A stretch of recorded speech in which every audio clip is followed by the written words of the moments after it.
نحمده ونصلي على رسوله الكريم أما بعد فأعوذ بالله من الشيطان الرجيم بسم الله الرحمن الرحيم رب اشرح لي صدري ويسر لي أمري واحلل عقدة من لساني يفقهوا قولي اللهم انفعنا بما علمتنا وعلمنا ما ينفعنا وزدنا علما آمین یا رب العالمین۔ کل اللہ تعالیٰ کا جو نام اللطیف ہم نے دیکھا ہے، اس کی روشنی میں آپ نے اپنی زندگی کا جائزہ لیا کہ کیسے کیسے وہ اللطیف میری زندگی میں پوشیدہ طریقے سے چپکے سے مجھ پہ احسانات کر رہا ہے۔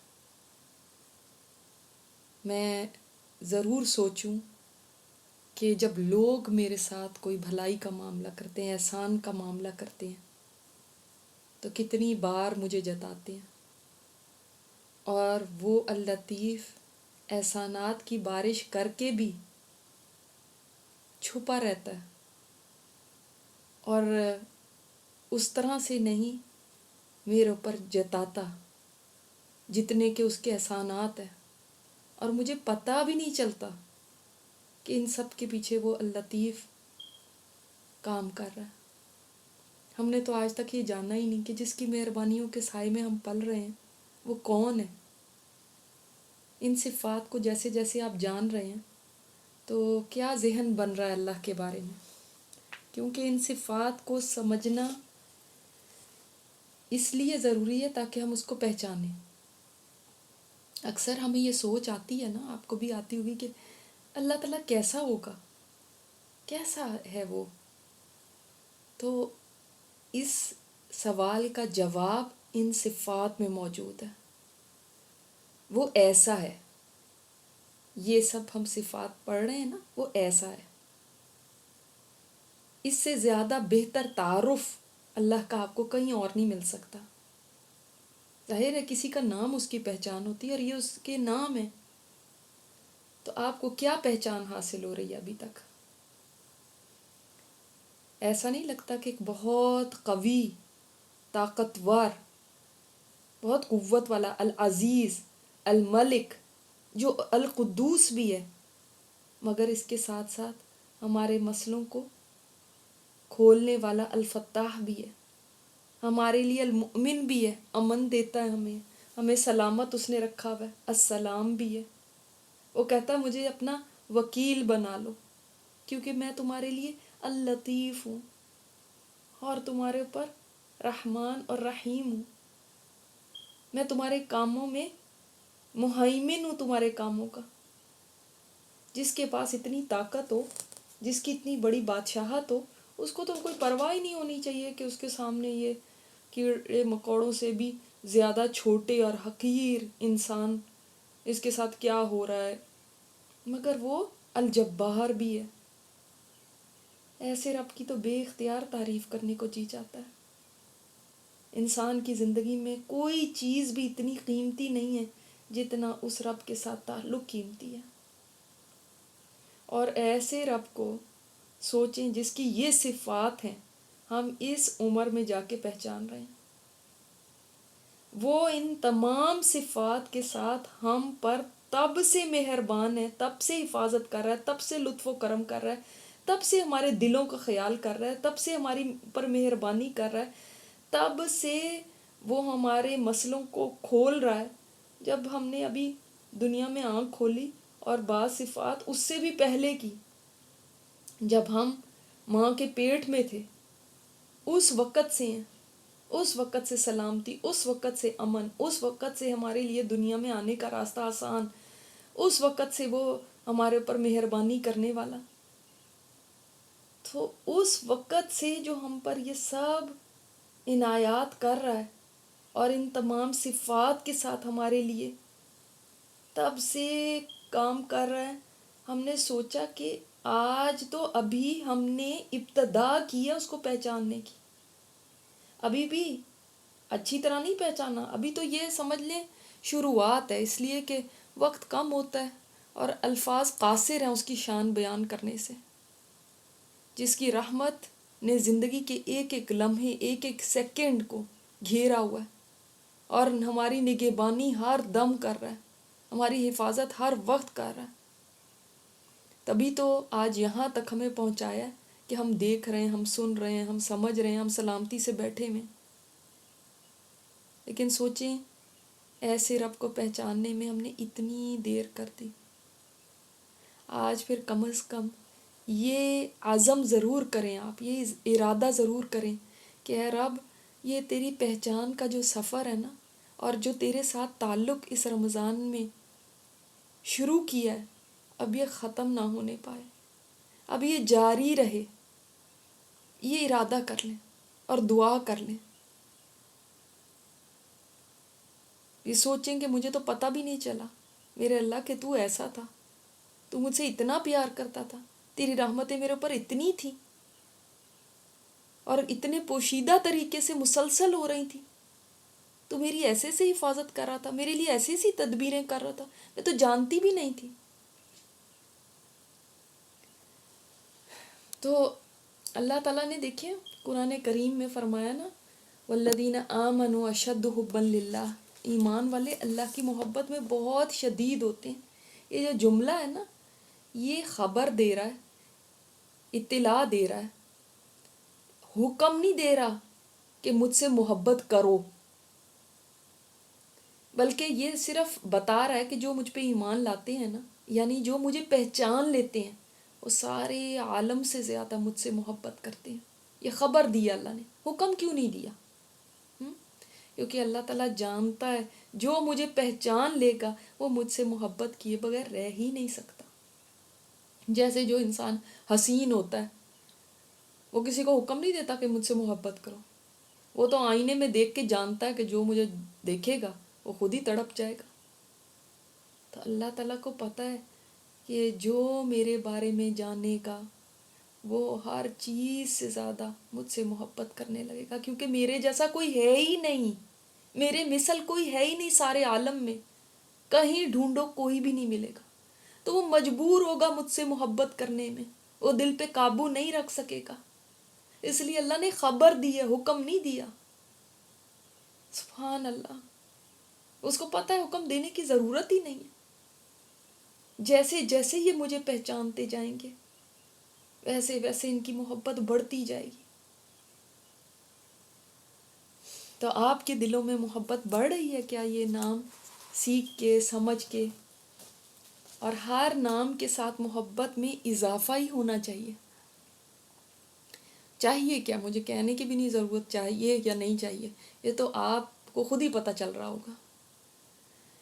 آج ہم اللہ تعالیٰ کا جو نام دیکھ رہے ہیں، بہت خوبصورت نام، سارے ہی نام پیارے ہیں. اگر ان ناموں میں یہ ایک نام بھی بہت ہی پیارا نام، الحلیم، حلم والا. یہ اللہ تعالیٰ کا ایسا نام ہے، قربان جائیں اس نام پر، کہ اس کی وجہ سے آج ہم زمین پر چل پھر رہے ہیں. اللہ تعالیٰ کے اس نام کی وجہ سے، اس صفت کی وجہ سے اس کی. ورنہ اس زمین پر کوئی جاندار چلنے پھرنے کے قابل نہ ہوتا اگر اللہ تعالیٰ کی یہ صفت نہ ہوتی. یہ صفت کیا ہے؟ بڑے تحمل والا، بہت فوربیئرنگ، اپنے بندوں کے گناہوں پر جو جلد نہیں پکڑتا. الحلیم وہ ہے جو نرمی کرنے والا ہے، وہ جلدی سے عذاب نہیں دے دیتا. الحلیم وہ ہے جو اپنے بندوں کو اس حال میں دیکھتا ہے کہ بندے اس کی ذات کا انکار کر رہے ہیں، اس کی نافرمانیاں کر رہے ہیں، پھر بھی وہ تحمل کا مظاہرہ کرتا ہے، ان کے معاملے کو ڈیلے کرتا ہے، ان کو مہلت دیتا ہے، اور لوگوں سے، دوسرے لوگوں سے اس کے عیبوں کو چھپاتا ہے اور ان کو معاف کرتا ہے. سبحان اللہ. لیکن اس لیے نہیں کہ وہ عاجز ہے، اس لیے نہیں کہ وہ پکڑ نہیں سکتا، بلکہ وہ اپنے حلیم ہونے کی وجہ سے معاف کرتا ہے، درگزر کرتا ہے، قدرت ہونے کے باوجود مہلت دیتا ہے. اور اس لیے وہ حلم نہیں کرتا کہ وہ اپنے بندوں کے اعمال سے واقف ہی نہیں ہے. یہ دیکھیں نا، اب ایک ماں ہے، اس کو بچے کا پتہ ہی نہیں ہے کر کیا رہا ہے، تو تحمل ہی تحمل ہے. پھر تحمل کی کیا بات ہو گئی؟ وہ حالانکہ جانتا ہے، ہر چیز کو خود دیکھ رہا ہے، ہر خیانت کرنے والی آنکھ کو دیکھتا ہے، ہر دل میں اٹھنے والے خیال کو جانتا ہے. واللہ یعلم ما فی قلوبکم.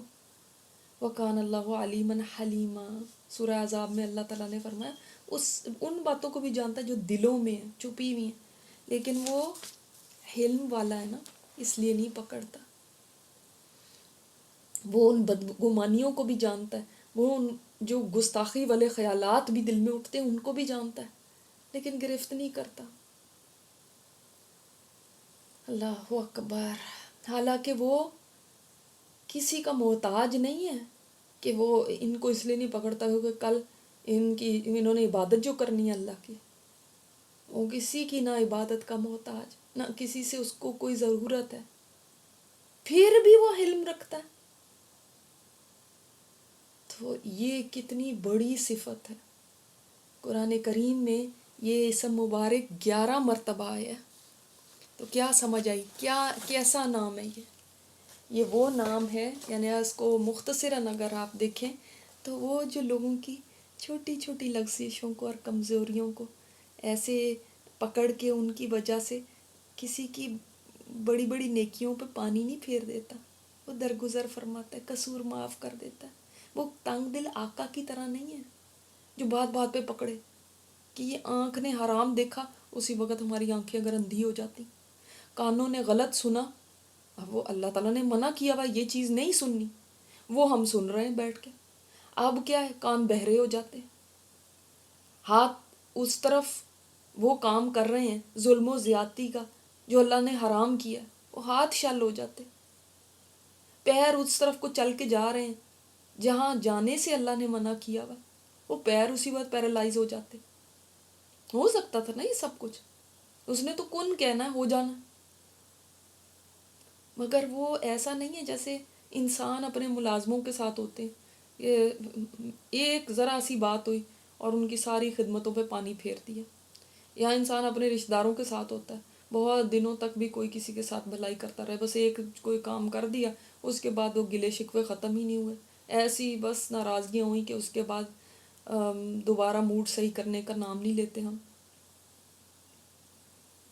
بلکہ وہ ایسا ہے، ایسا حلم ہے اس کا کہ انسان گستاخیوں پہ گستاخیاں بھی کیے جاتا ہے، بہتان تراشتا ہے، پھر بھی وہ درگزر بھی کرتا ہے، نہ رزق بند کرتا ہے، نہ اپنی نعمتوں سے محروم کرتا ہے، نہ ہر گستاخی پہ فوراً بجلی گرا دیتا ہے، سنبھلنے کا موقع دیتا ہے، بار بار موقع دیتا ہے۔ اللہ اکبر، ایسا تمہارا رب ہے۔ تو اس الحلیم رب کی انسان کو پھر کتنی قدر کرنی چاہیے کہ میرے رب تو ایسا ہے تحمل کرنے والا، تو مجھے پکڑتا نہیں، مجھے جلدی سزا نہیں دیتا، میں سمجھتی ہوں کہ پتہ نہیں اللہ کو پتہ نہیں چلا، میں سمجھتی ہوں شاید وہ نعوذ باللہ کہیں بھول گیا یا وہ اس وقت دیکھ نہیں رہا، نہیں، وہ اس کا یہ حلم ہے، یہ اس کی جو صفت ہے الحلیم ہونے کی، وہ ہے۔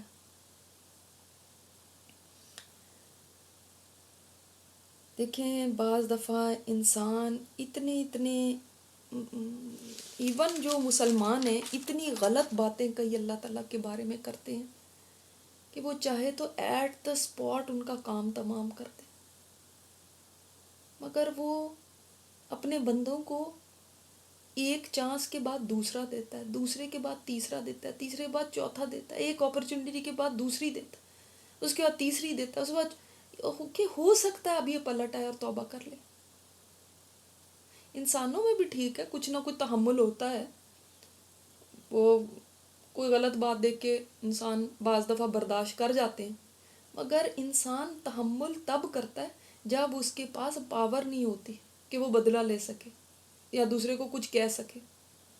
جو ہی انسان کے پاس پاور آتی ہے نا، مثلاً آپ دیکھیں دنیا کے کئی بادشاہ ہیں آج بھی، وہ کسی ایسی کرسی پہ بیٹھے ہوئے ہیں ان کو لوگوں کے ووٹ وغیرہ کی ضرورت نہیں ہے، تو اب ان کا حال کیا ہوتا ہے؟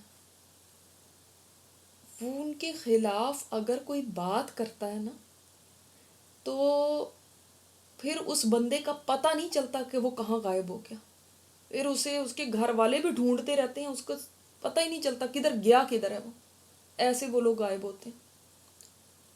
اوکے جی بادشاہ کے خلاف اس نے کوئی بات کی اور وہ الحلیم ذات ایسی ہے کہ بندے اس کی ذات کا انکار کرتے ہیں، اس کے ساتھ شریک ٹھہراتے ہیں جو اس کو گالی دینے کے برابر ہے، اس کی دن رات نافرمانیاں دھڑلے سے کرتے ہیں، پھر بھی جبکہ وہ العلیم ہے، الخبیر ہے، اللطیف ہے، باریک سے باریک بات کو جاننے والا ہے، خود واچ کر رہا ہے، خود سن رہا ہے کہ اس کا کلمہ پڑھنے والے اسی کا کھا کے، اسی کا پی کے، اسی کی دی ہوئی چیزیں استعمال کر کے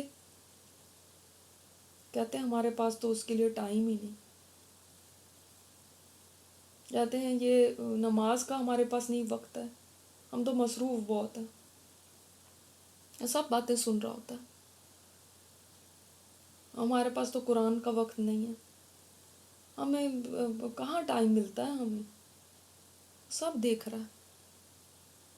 مگر وہ الحلیم کیسا ہے؟ ویسا تو واقعی کوئی بھی نہیں کہ پھر بھی برداشت کرتا ہے. ایک دنیا کا بادشاہ نہیں برداشت کرتا. کیا ہے اس بادشاہ کی حیثیت؟ اور اس کے سامنے دوسرے انسان جو ہیں وہ اس کے جیسے ہی انسان ہیں، اسی کی جنس سے. سوچیں کہ وہ رب، اس کا مقام، اس کی شان کتنی بلند ہے اور اس کے سامنے حقیر انسان کی کیا حیثیت ہے، پھر بھی وہ اس کی نافرمانیوں کو برداشت کرتا ہے، پھر بھی وہ بے پروائیاں کرتا ہے، غفلت کرتا ہے. وہ دیکھ رہا ہے، پکڑتا نہیں ہے. وہ چاہے تو اس نے کوئی بڑا، اس کو بہت بڑی کوئی انتظامات کرنے کی ضرورت نہیں ہے. وہ چاہے بس اس نے کن کہنا اور ہو جانا. That easy. یعنی دنیا میں تو کوئی کسی سے انتقام لینا چاہے تو اس کو کچھ کرنا پڑے گا، کوئی اتنی طاقت بھی ہو، قوت بھی ہو، ساتھ ایفرٹ بھی کرنی پڑے گی. اگر طاقت قوت ہے بھی تو کچھ نہ کچھ ایفرٹ لگانی پڑے گی. اس کے لیے بس کن کہنا اس نے. ہم خود دیکھیں، ہم سے نہیں برداشت ہوتا. بعض دفعہ ہم چیخ پڑتے ہیں کہ فلاں کو اللہ پکڑتا کیوں نہیں ہے، اتنا ظالم ہے، اس کو تو پکڑنا چاہیے، کیوں اس کو اتنی مہلت دی ہوئی ہے.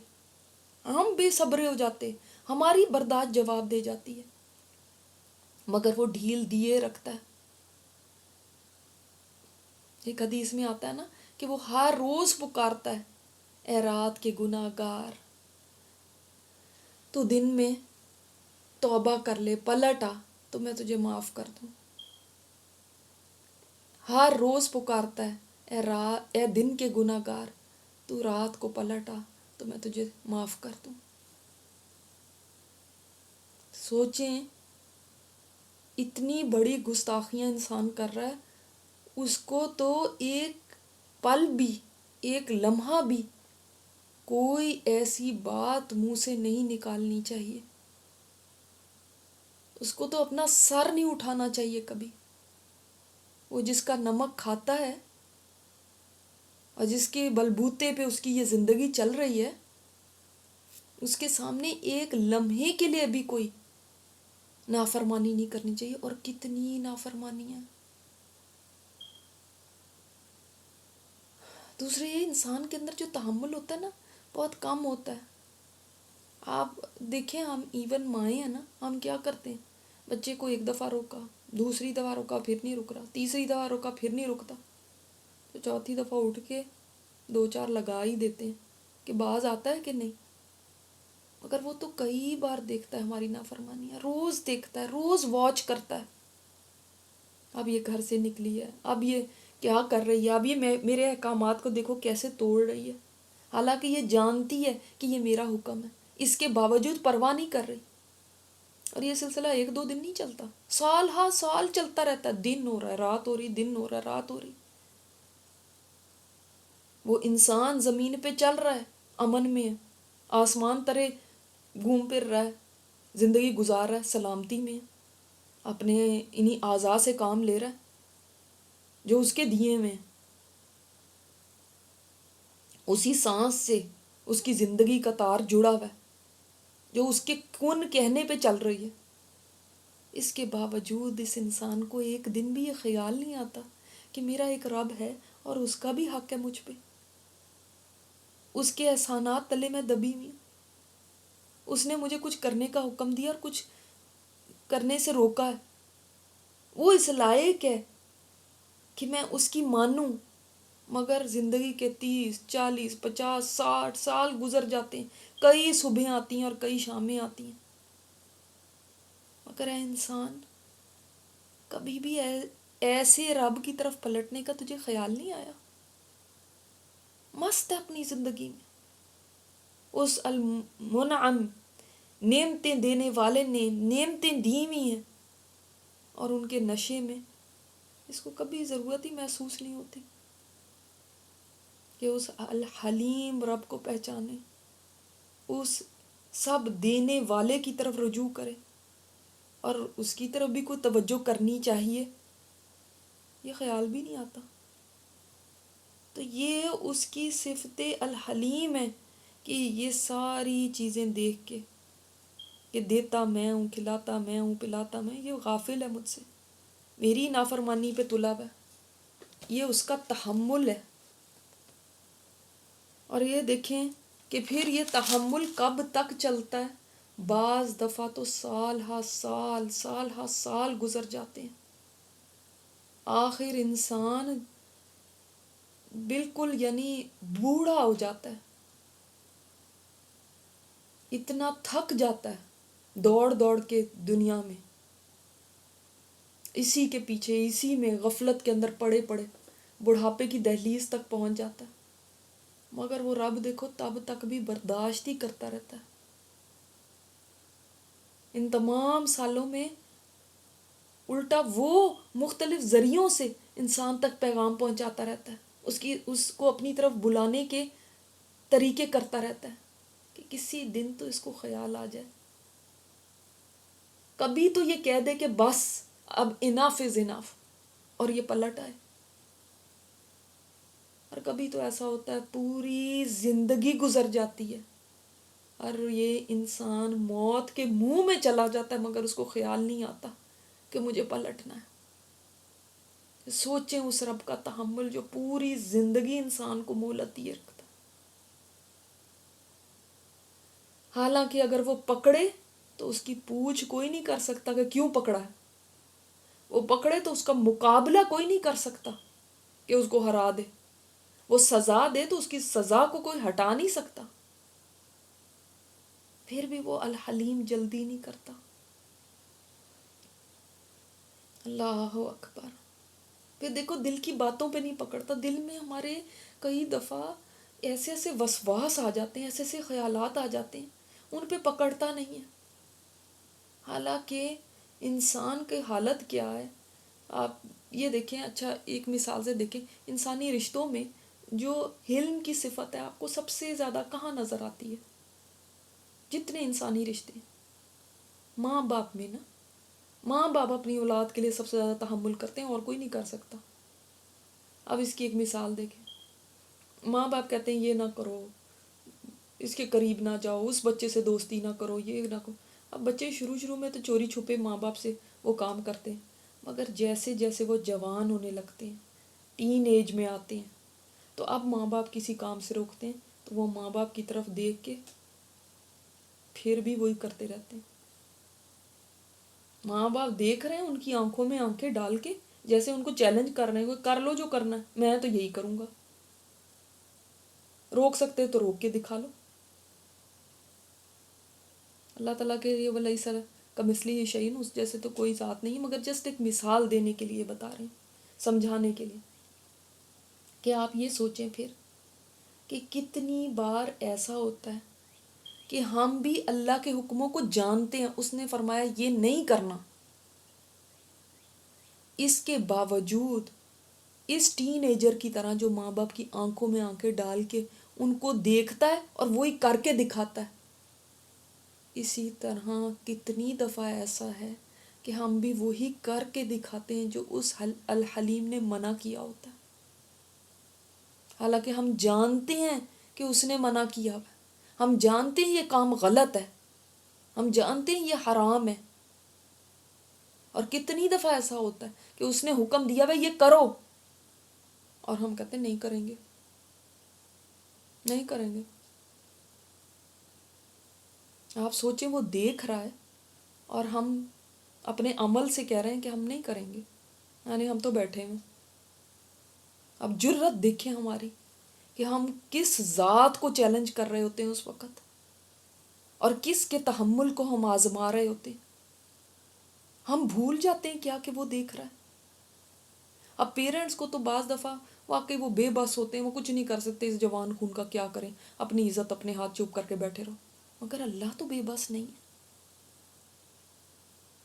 اللہ اکبر، تو ہم ڈوب مرے اس کے تحمل کے اوپر، ہم یہ اس کی محبت سے، اس کے تحمل سے ہم فائدہ اٹھاتے ہوئے وہ کام کرتے ہیں جن سے اس نے منع کیا ہو، اور وہ ہماری حرکتوں کو دیکھ کے برداشت کرتا رہتا ہے، صرف اس وجہ سے کہ وہ ہم سے محبت کرتا ہے، ورنہ کوئی چیز اس کو روکنے والی نہیں ہے۔ نہ پاور میں اس کی کوئی کمی ہے، نہ علم میں اس کی کوئی کمی ہے، نہ کسی اور قدرت میں اس کی کوئی کمی ہے۔ تو اس کو کیا چیز روکتی ہے کہ وہ انسان کے ساتھ شفقت کا معاملہ کرنے والا ہے، محبت کا معاملہ کرنے والا ہے، وہ اللطیف ہے انسان کے ساتھ۔ نبی صلی اللہ علیہ وسلم نے ارشاد فرمایا اللہ تعالیٰ سے زیادہ صبر والا کوئی نہیں ہے، یعنی حلیم کوئی نہیں ہے۔ وہ اپنے بندوں سے وہ باتیں سنتا ہے کہ بندے اس کا بیٹا ٹھہراتے ہیں، یعنی اس کے ساتھ شریک کرتے ہیں، اس کے باوجود وہ ان بندوں کو رزق بھی دیتا ہے اور عافیت بھی دیتا ہے۔ اور ہم دیکھیں، ہم تو اس کا کلمہ پڑھ کے بھی کوئی پرواہ ہی نہیں ہے، نافرمانیوں پہ نافرمانیاں، اور کوئی توجہ ہی نہیں اس کی طرف، اور غفلتوں پہ غفلتیں، تب بھی وہ ہمیں کھلا رہا ہے، پلا رہا ہے، عافیت میں رکھ رہا ہے۔ کتنی تعریف بیان کروں اے رب، تیری میں کتنی تعریف بیان کروں کہ میں تیری تعریف بیان کرنے سے قاصر ہوں۔ زبان میں نہ وہ طاقت ہے جو تیری تعریف بیان کر سکے، اور نہ الفاظ میں وہ وسعت ہے کہ جو تیری شان کا احاطہ کر سکے۔ اے رب تو ویسے ہی ہے جیسے تو نے خود اپنی تعریف بیان فرمائی۔ یا ربی لک الحمد کما ینبغی لجلال وجہک وعظیم سلطانک۔ اے اللہ، تو تیری تعریف ہے ویسی جیسی تیری شان کے لائق ہے۔ اللہ تو ویسا ہی ہے جیسی تیری شان ہے، جیسا تیرا عظیم اقتدار ہے۔ اللہ تعالیٰ تیری تعریف ویسے ہی ہے جیسی تجھے سوٹ کرتی ہے۔ اتنا عظیم کلمہ ہے، واقعی اللہ تعالیٰ کی تعریف ہم تو بیان نہیں کر سکتے۔ آپ صلی اللہ علیہ وسلم نے فرمایا، اللہ کے بندوں میں سے کسی بندے نے یہ کہا، یا ربی لک الحمد کما ینبغی لجلال وجہک وعظیم سلطانک، تو فرشتے مشکل میں پڑ گئے، ان کی سمجھ میں نہیں آ رہا تھا کہ اس کا ثواب کتنا لکھیں۔ تو فرشتے آسمانوں کی طرف گئے، وہاں پہ عرض کیا ہے ہمارے رب، آپ کے بندے نے یہ فرمایا، یہ کہا ہے، اور ہماری سمجھ میں نہیں آتا اس کو کیسے لکھیں۔ اللہ تعالیٰ نے فرمایا، حالانکہ وہ بندے کی تمام باتوں کو جانتا ہے، کہ میرے بندے نے کیا کہا ہے۔ فرشتوں نے کہا، اس نے کہا، اے میرے رب، تیرے لیے ہی سب تعریف ہے، ایسی تعریف تو جو تیری جلالت شان اور عظمت اقتدار کے مطابق ہونی چاہیے۔ اللہ نے فرمایا، میرے بندے نے جیسے کہا ہے نا ویسے ہی لکھ لو، جب وہ میرے پاس آئے گا تو میں تب اس کو اس کی جزا خود دوں گا۔ اتنا بڑا یہ کلمہ ہے، یہی آج کا ہمارا ذکر ہے، اور یہ مجھے اتنا پسند ہے یہ بات، میرا اپنا بھی یہ فیوریٹ ذکر ہے۔ یا اللہ، ہم تو تیری تعریف نہیں بیان کر سکتے، ہم کیسے بیان کریں ایسے رب کی تعریف؟ تو ہم اس میں اپنی بے بسی ظاہر کرتے ہیں۔ اللہ تو ویسا ہی ہے پھر، جیسے تو نے خود ہی اپنی تعریف بیان کی، جس کے تو لائق ہے۔ اس رمضان میں یاد رکھیں، اگر اللہ نے آپ کو یہ چانس دیا ہے نا کہ اس کے پیارے نام سمجھ سکیں، اس کا مطلب ہے کہ وہ آپ کو بھولا نہیں ہے، یہ اس کے بلانے کے طریقے ہیں اپنی طرف۔ اگر وہ بھول گیا ہوتا نا تو پھر آپ کو مست کر دیتا دنیا میں۔ وہ بھولا نہیں ہے آپ کو، وہ اس کا مطلب چاہتا ہے کہ آپ اس کی طرف آئیں۔ تو اب بات یہ ہے کہ اس نے تو چاہا ہے، اس نے تو چانس دے دیا ہے، اس نے تو ہمیں سنوا دیا ہے، اب اس کے بعد ہم کیا کرتے ہیں، ہم کیسے رسپانس دیتے ہیں، اصل بات یہ ہے۔ اس نام کی ہماری زندگی میں کیا اثر ہونا چاہیے؟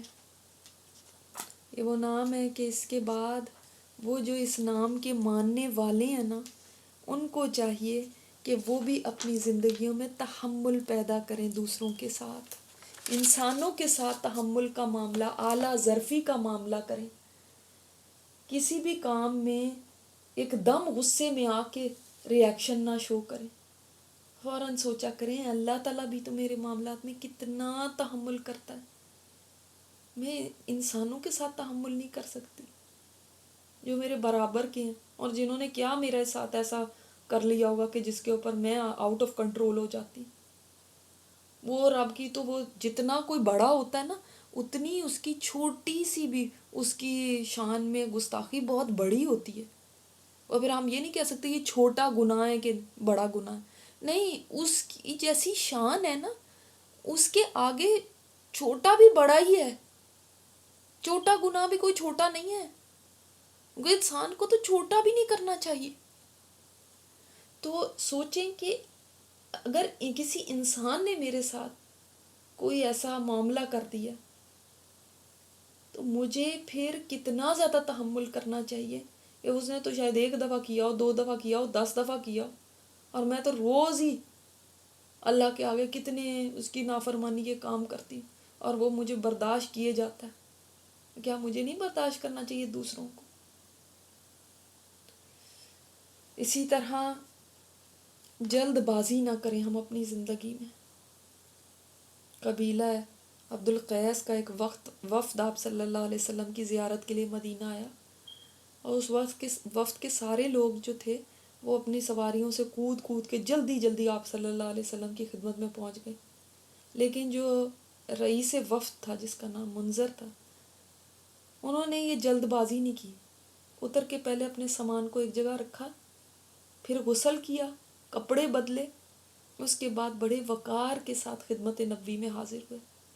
آپ صلی اللہ علیہ وسلم نے ان کے اس رویے کو پسند فرمایا، اور اس موقع پہ فرمایا کہ تم میں یہ 2 خصلتیں ہیں جو اللہ کو بڑی پیاری ہیں، محبوب ہیں، ایک بردباری اور غصے کے وقت اعتدال پہ قائم رہنا، حلم، اور دوسری کاموں میں جلد بازی اور بے صبری نہ کرنا، بلکہ ہر کام کو وقار کے ساتھ، اطمینان کے ساتھ انجام دینا۔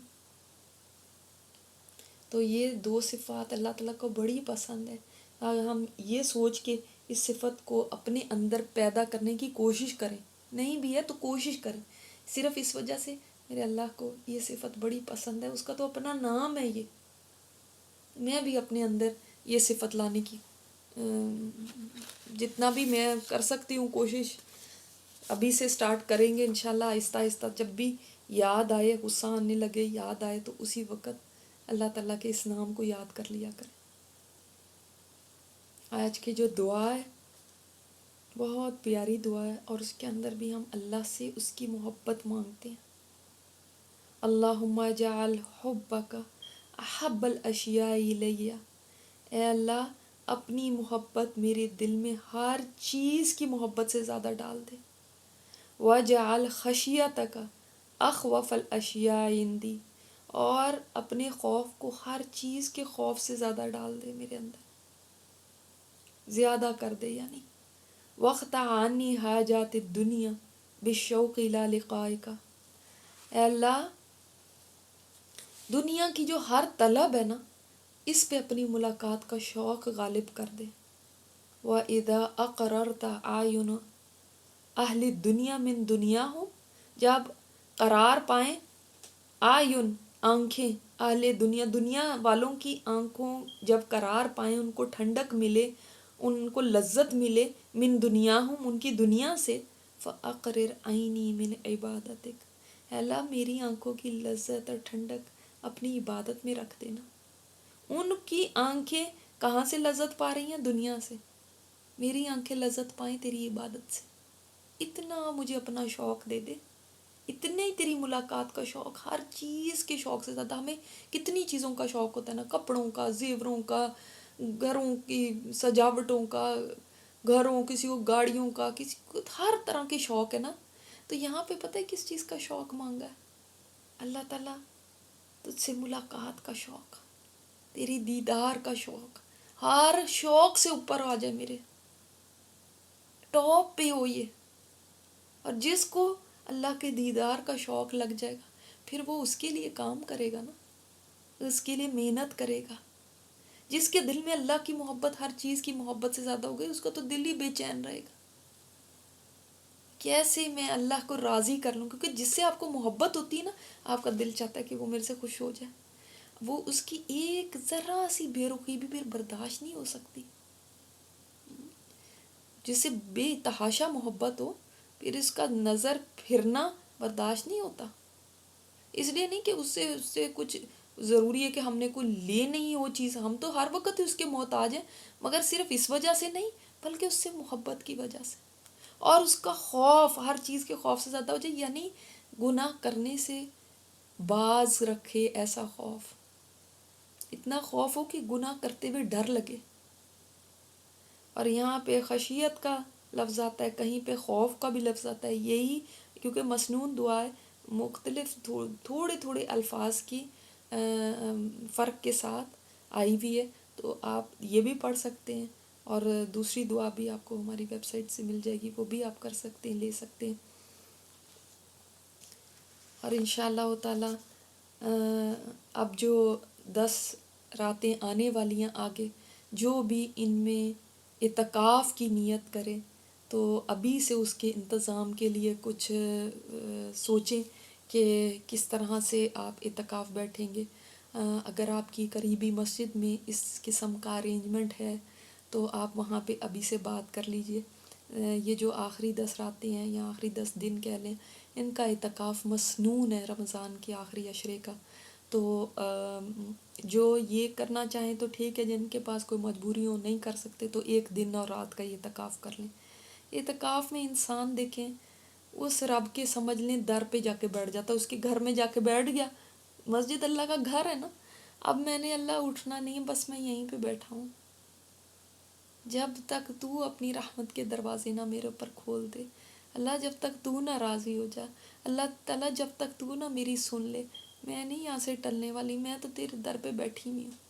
کوئی فقیر کسی کے دروازے پہ آ کے بیٹھ جائے، مجھے بتائیں، تو وہ بھی خالی ہاتھ نہیں لوٹاتا. جو اللہ کے گھر میں جا کے بیٹھ جائے تو پھر کیا اللہ اس کو خالی لوٹائے گا؟ تو یہ بڑا ہی یعنی اجر والا ایک عمل ہے جو لوگ کر سکیں. اور اعتکاف مسجد میں ہی ہوتا ہے.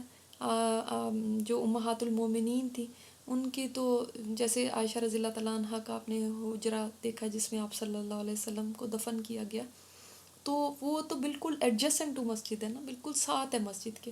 اس کے باوجود عائشہ رضی اللہ تعالیٰ عنہ یا امہات المومنین باقی بھی، ان کے ٹینٹ یا جس کو کہیں گے کہ ان کے ٹینٹ ہی کہہ سکتے ہیں کہ وہ وہاں پہ مسجد نبوی میں لگائے جاتے تھے اس خاطر کہ وہاں پہ وہ اعتکاف بیٹھے، یعنی ان کے خیمے وہاں نصب کیے جاتے تھے. تو وہ بھی اپنے گھر میں کر لیتی، ان کے گھر تو ساتھ ہی تھے مسجد کے، لیکن گھر میں نہیں کیا، مسجد میں وہ آ کے اعتکاف بیٹھتی تھی. تو اس لیے اعتکاف مسجد میں ہوتا ہے. دوسری یہ بعض لوگ کہتے ہیں کہ آپ مسجد جائیں تو آپ اعتکاف کی نیت کر لیں اور اس کے بعد آپ کو اعتکاف کا اجر ملے گا. یعنی تھوڑی دیر کے لیے بھی جاتے ہیں، عشاء کی نماز پڑھنے گئے، تراویح پڑھنے گئے تو آپ نے اعتکاف کی نیت کر لی. تو بعض کہتے ہیں، لیکن ایسا کوئی سنت سے یہ ثابت نہیں ہے، کوئی صحابہ کرام کے عمل سے یہ ثابت نہیں ہے. وہ تو 5 وقت ہی نمازیں مسجد میں جا کے پڑھتے تھے، لیکن آپ صلی اللہ علیہ وسلم نے کبھی صحابہ سے یہ نہیں فرمایا کہ تم بھی اعتکاف کی نیت کر لیا کرو، چلو تمہیں اجر مل جائے گا. تو اور کوئی خیر آپ صلی اللہ علیہ وسلم نے ہم سے چھپا کے نہیں رکھی. ساری خیر جس میں بھی ہماری کوئی بھلائی کی بات تھی، ان کو ہماری اتنی خیر خواہی تھی، اتنے حریص تھے وہ ہماری بھلائی کے، کہ انہوں نے ہر بات ہماری بھلائی کی ہمیں بتا دی، ہمیں پہنچا دی. تو انہوں نے کبھی یہ نہیں فرمایا کہ آپ لوگ اس طرح کی نیتیں کر لیں، اور 1-2 گھنٹے کی بھی نیت کر سکتے ہو، 5 گھنٹے کی بھی نیت کر سکتے، ایسی نہیں ہے، کم از کم 1 دن اور رات کا اعتکاف ہوتا ہے. تو چلو جو 1 دن اور رات کا کر سکتے ہیں، 2 دن کا کر لیں، 4 دن کا، جس کی جو اجازت دیتی ہے. لیکن مسنون جو ہے وہ 10 دن کا، یہ جو عشرے کا ہے کم سے کم 1 دن اور 1 رات کا. جو یہ اتنا نیکی کا کام جس کو اللہ تعالیٰ توفیق دے ضرور اس کی کوشش کریں. دوسرے آج ہم نے جو یہ بات کی ہے انشاءاللہ تعالیٰ ہمارا یہ عزم ہے کہ اب سے یہ جو ہمارا سفر شروع ہوا ہے انشاءاللہ تعالیٰ اب یہ جاری رہے، رمضان کے بعد بھی جاری رہے. جو رب جس کی ہم صفات پڑھ رہے ہیں وہ صرف رمضان میں تو آپ کا رب نہیں ہے، ہاں وہ رمضان کے علاوہ بھی وہی آپ کا رب ہے. تو پھر اس سے کیا تعلق اور زیادہ ہونا چاہیے، بڑھ جانا چاہیے اس کی یہ صفات سمجھ کے، یا ویسا ہی رہنا چاہیے جیسے رمضان سے پہلے تھا.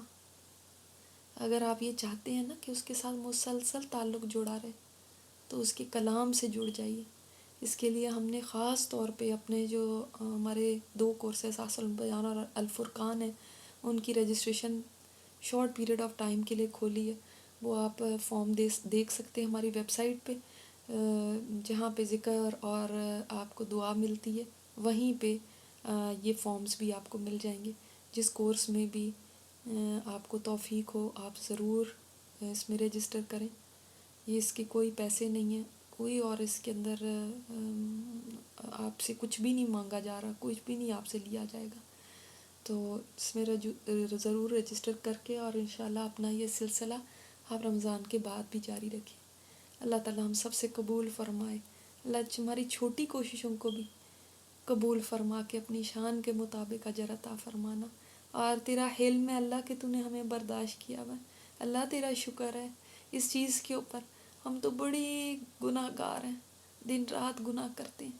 اللہ تعالیٰ تیری شان کریمی ہے یا رب، یا اللہ تعالیٰ اپنے حلم کے ساتھ ہی ہماری طرف متوجہ رہنا اور اپنی مغفرت ہمارے شامل حال فرما دینا.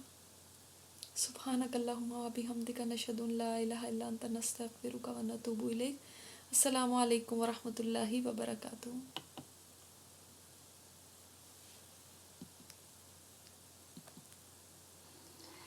اللهم اجعل حبك أحب الأشياء إلي، واجعل خوفك أخوف الأشياء إلي، واقطع عني حاجات الدنيا بالشوق إلى لقائك. وإذا أقررت أعين أهل الدنيا من دنياهم فأقرر عيني من عبادتك. اللهم اجعل حبك أحب الأشياء إلي، واجعل خوفك أخوف الأشياء إلي، واقطع عني حاجات الدنيا بالشوق إلى لقائك. وإذا أقررت أعين أهل الدنيا من دنياهم فأقرر عيني من عبادتك. اللهم اجعل حبك أحب الأشياء إلي،